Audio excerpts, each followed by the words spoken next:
Na Terra existe um objeto que não deveria existir.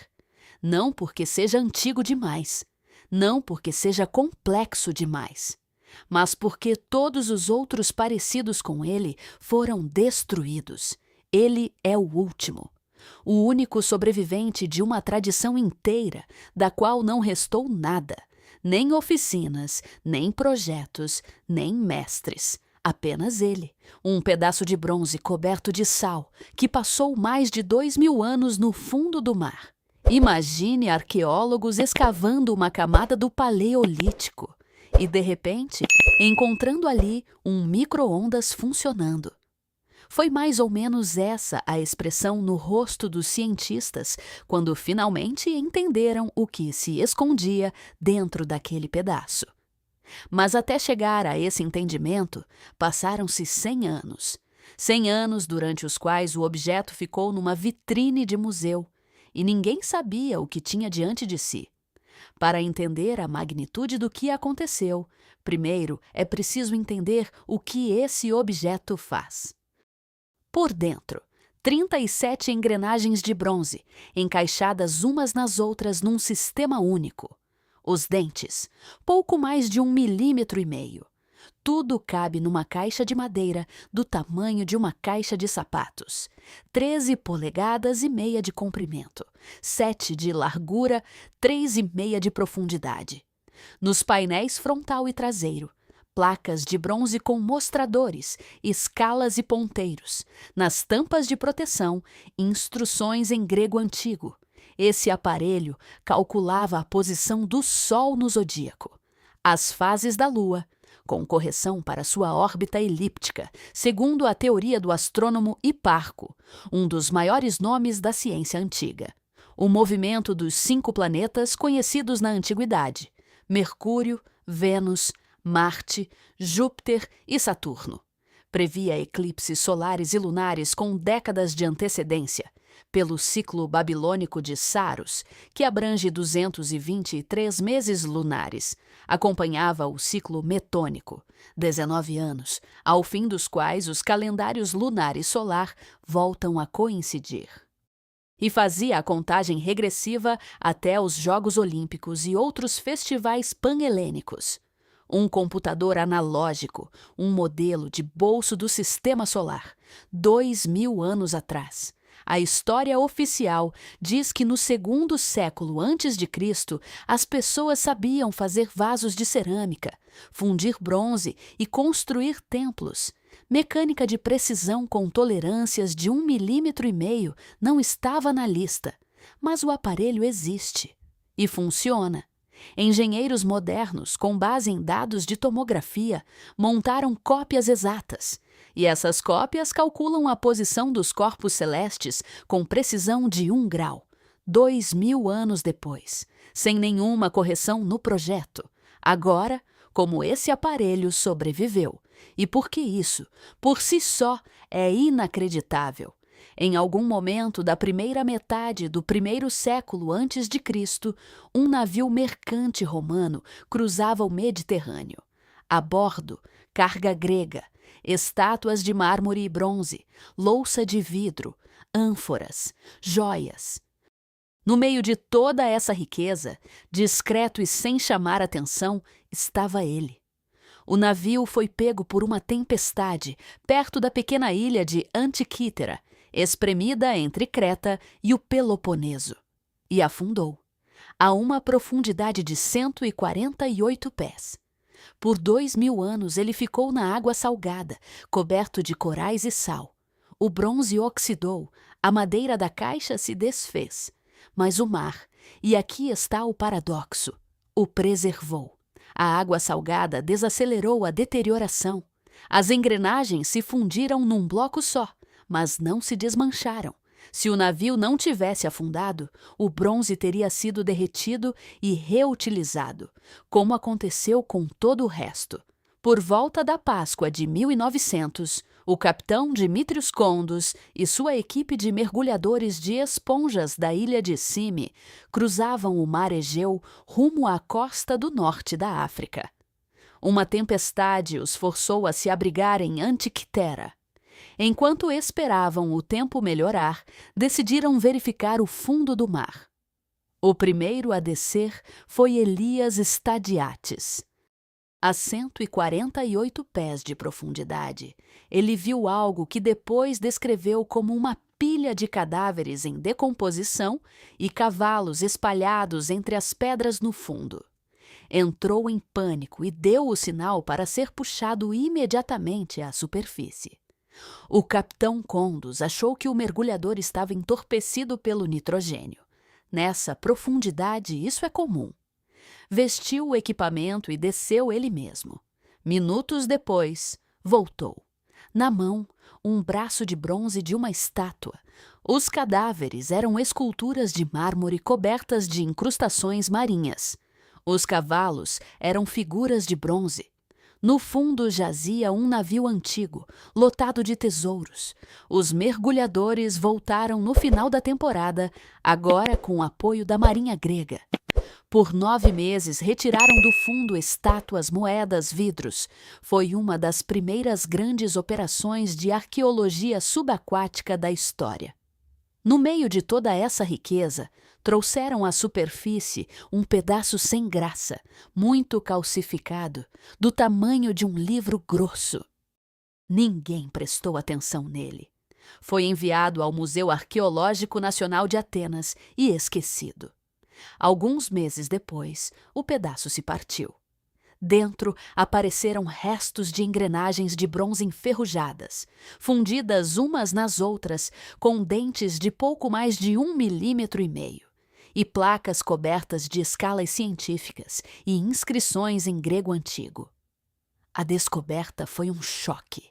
Até aquele momento, acreditava-se que os gregos antigos fabricavam engrenagens apenas para tarefas mecânicas muito simples. Em 1902, o político grego Spyridon Stais, examinando os achados de Antiquítera no museu, notou uma engrenagem num dos fragmentos. Seu parente Valérios Stais, diretor do museu, conduziu o primeiro estudo. Mas o mundo científico não estava pronto para aceitar aquilo. Engrenagens da Grécia Antiga. Mecânica de precisão datada do 2º século antes de Cristo. Aquilo soava como um erro, ou como uma falsificação, ou como uma impossibilidade. O mecanismo ficou nas vitrines do museu por mais meio século. Poucos cientistas o levavam a sério. Alguns entusiastas supunham que fosse um astrolábio ou um instrumento de navegação, mas ninguém tinha a tecnologia para ver o interior do bloco de bronze fundido sem destruí-lo. Nos anos 50 do século XX, o historiador da ciência Derek de Solla Price assumiu o estudo do mecanismo. Conseguiu permissão para examinar os fragmentos com raios-X e raios gama. Pela primeira vez, ficou visível que lá dentro não havia 1 ou 2 pedaços, mas um sistema inteiro de engrenagens, mais complexo do que qualquer coisa conhecida do mundo antigo. Em 1974, Price publicou a obra fundamental Engrenagens da Grécia. O mundo percebeu pela primeira vez a escala da descoberta, mas nem Price viu o quadro completo. A tecnologia de sua época mostrava contornos, não detalhes. A verdadeira revelação aconteceu 30 anos depois. Em 2005, uma equipe da Universidade de Cardiff, liderada pelo professor Mike Edmonds e pelo pesquisador Tony Frith, levou até o mecanismo um equipamento de tomografia computadorizada por raios-X. A mesma tecnologia usada em tomógrafos médicos, mas com potência suficiente para penetrar a densa crosta de bronze oxidado. Paralelamente, aplicaram escaneamento de superfície em alta resolução. O resultado superou todas as expectativas. 37 engrenagens de bronze interligadas, um conjunto completo de mostradores e escalas nos painéis frontal e traseiro, e inscrições. Centenas de símbolos ocultos sob a corrosão por mais de 2.000 anos. A quantidade de inscrições decifradas dobrou em uma única pesquisa. Nas tampas havia algo como um manual do usuário, instruções explicando como o aparelho funcionava e o que suas escalas mostravam. Os resultados foram publicados na revista Nature em 2006. O mecanismo não era apenas um calendário, nem apenas um relógio. Era um dispositivo computacional analógico que materializou em bronze a teoria lunar de Hiparco, o modelo matemático que descreve o movimento irregular da Lua no céu devido à sua órbita elíptica. Um dispositivo que previa eclipses usando ciclos babilônicos e contava o tempo até os Jogos Olímpicos. Foram necessários 100 anos para a ciência entender o que tinha diante de si. Mas o que realmente importa vem agora. E é por isso que esse objeto não é apenas uma descoberta interessante, é uma tragédia. O mecanismo de Antikythera não é obra de um gênio solitário. Esse nível de complexidade é impossível de criar do zero, numa única geração, numa única oficina. 37 engrenagens com dentes de 1,5 mm, a reprodução da órbita elíptica da Lua por meio de um sistema de transmissões de bronze, ciclos babilônicos de eclipses codificados no número de dentes. Tudo isso é resultado de uma longa tradição de engenharia, provavelmente de várias gerações. Um aparelho desse nível não é uma primeira tentativa, é o produto de uma escola, uma linhagem de mestres que passavam o conhecimento de professor para aluno, geração após geração. E existem evidências diretas de que outros dispositivos semelhantes existiram. Marco Túlio Cícero, orador, jurista e filósofo romano, descreveu no Tratado sobre a República uma conversa que, segundo ele, aconteceu em 129 a.C. Um dos participantes conta como, em 166 a.C., visitou a casa de Marco Marcelo, neto do general que tomou Siracusa em 212 a.C. Na casa havia um troféu, uma esfera celeste mecânica trazida da cidade conquistada. Cícero descreve como, ao girar o dispositivo, a Lua acompanhava o Sol com o mesmo número de voltas com que o acompanha no céu real, e que o aparelho reproduzia eclipses, os mesmos eclipses que aconteciam na realidade.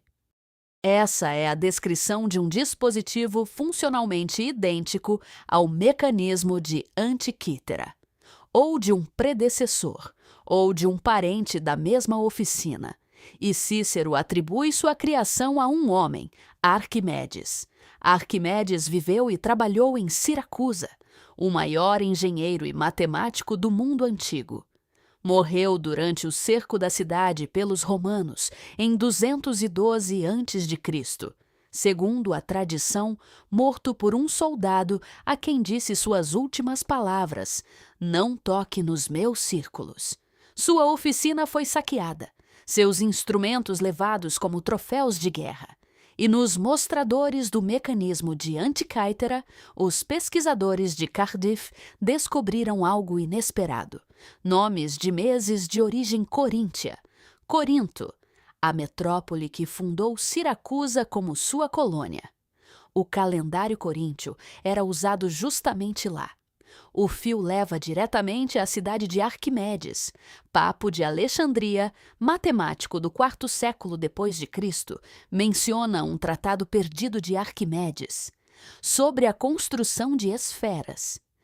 Um livro que, ao que tudo indica, descrevia como construir modelos mecânicos do cosmo.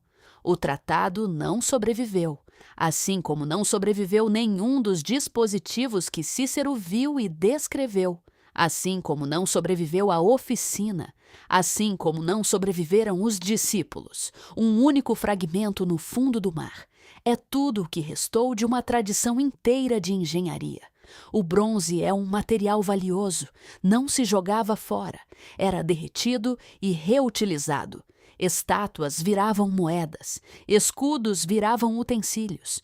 Um mecanismo de precisão com engrenagens delicadas virava pontas de lança.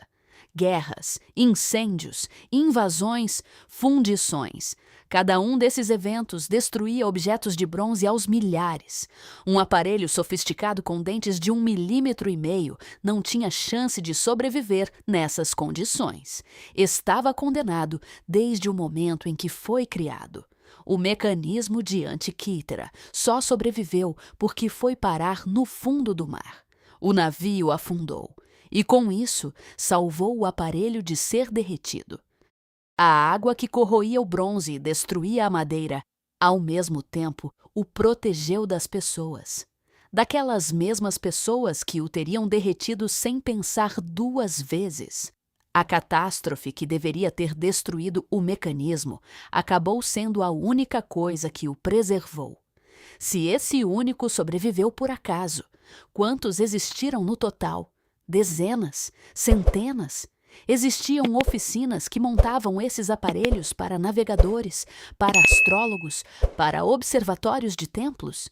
Ou era um círculo restrito, 5, 10 mestres no mundo antigo inteiro, que passavam o ofício de geração em geração até que o último fio se rompeu? Não há resposta. Há apenas um sobrevivente e 1.500 anos de vazio depois dele. Após a queda do mundo antigo, passaram-se mais de 14 séculos antes que alguém na Terra conseguisse construir algo comparável em complexidade. Em 1348, o astrônomo e médico italiano Giovanni Dondi começou a trabalhar em seu astrário, um relógio astronômico mecânico que mostrava o movimento do Sol, da Lua e dos 5 planetas segundo o modelo ptolomaico. Ele levou 16 anos, terminou em 1364. Seus contemporâneos consideraram o astrário um milagre.